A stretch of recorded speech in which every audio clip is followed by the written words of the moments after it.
बारिश की रात थी, खिड़की के शीशे पर बूंदें टकरा रही थी और ज़ैनब अपने बिस्तर पर लेटी कानों में ईयरफोन लगाए किसी नरमी से भरी आवाज़ सुन रही थी। तुम मेरी बात समझती हो ना, तुम बाकी सबसे अलग हो। ज़ैनब के होंठों पर हल्की सी मुस्कुराहट आई, मगर उसके चेहरे पर मोबाइल की नीली रोशनी से उसका दिल बिल्कुल बेनूर दिख रहा था। अचानक दरवाजे पर हल्की सी दस्तक हुई। अम्मी की आवाज़ आई, ज़ैनब अब तक जाग रही हो? नमाज पढ़ ली थी ना इशा की?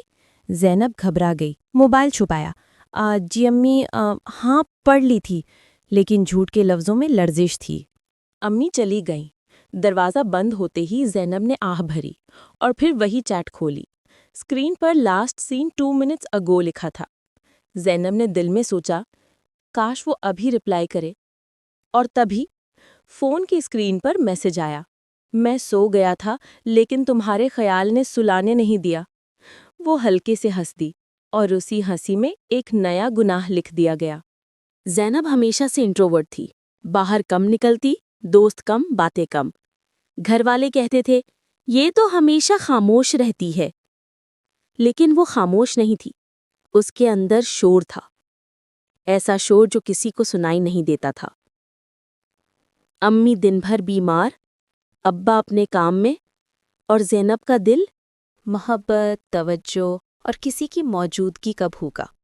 इसी खालीपन ने उसे सोशल मीडिया तक पहुंचाया।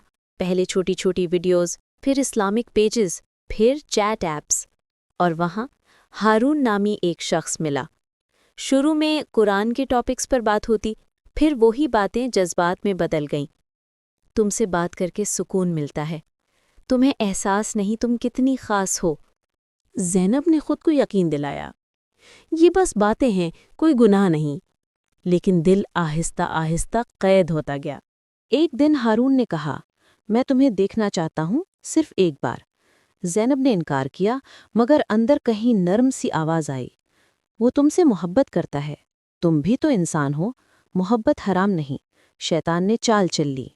अगले दिन उसने तस्वीर भेज दी, बस एक तस्वीर। लेकिन उसी एक तस्वीर ने उसके और अल्लाह के दरमियान पर्दा डाल दिया। उस दिन के बाद नमाज भारी लगने लगी। कुरान खोलते हुए दिल में दर्द होता और मोबाइल हाथ में आते ही दिल में अजब सा सुकून। ये वो लम्हा था जब शैतान कामयाब हो चुका था। दिन गुजरते गए। हारून अब कम बात करने लगा। सीन पर छोड़ देना आम बात बन गई। ज़ैनब के दिल में वसवसे, खौफ और खालीपन बढ़ने लगा। एक रात वो चीख कर रो पड़ी, मैं क्यों अकेली हूँ, मैं क्यों गुनाह में पड़ गई। लेकिन कोई जवाब ना आया। अचानक कुरान ऐप में नोटिफिकेशन आया, रिसाइट टुडे, सूरा अल हदीद। उसने पढ़ना शुरू किया और जब ये आयत आई तो आंसू थम न सके। जान लो कि अल्लाह ज़मीन को उसकी मौत के बाद जिंदा कर देता है। ज़ैनब के दिल में रोशनी सी उतर गई। अगर ज़मीन जिंदा हो सकती है तो मेरा मुर्दा दिल क्यों नहीं। अगले दिन फजर के वक्त ज़ैनब ने वुज़ू किया, पहले ही सजदे में गिर पड़ी। ज़बान पर बस यही अल्फाज थे कि या अल्लाह मुझे माफ़ कर दे, मैं तेरे सिवा किसी की मोहताज नहीं रहना चाहती। इसके बाद उसने हर हराम चैट, हर तस्वीर, हर कॉन्टैक्ट डिलीट कर दिया। लेकिन शैतान ने फिर फिसलाया, बस एक बार देख लो, वो ऑनलाइन है।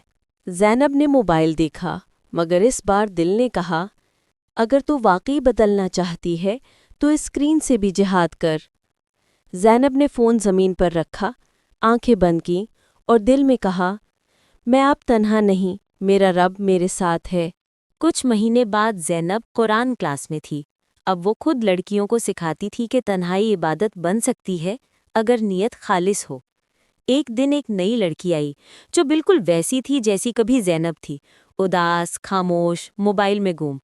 ज़ैनब ने मुस्कुराकर कहा, जानती हो, मैं भी कभी तुम्हारी तरह थी, लेकिन जब मैंने अल्लाह को दोस्त बनाया तब किसी इंसान की ज़रूरत नहीं रही। लड़की के आंसू बह निकले और ज़ैनब के दिल में सुकून, वही सुकून जो सिर्फ तौबा के बाद मिलता है।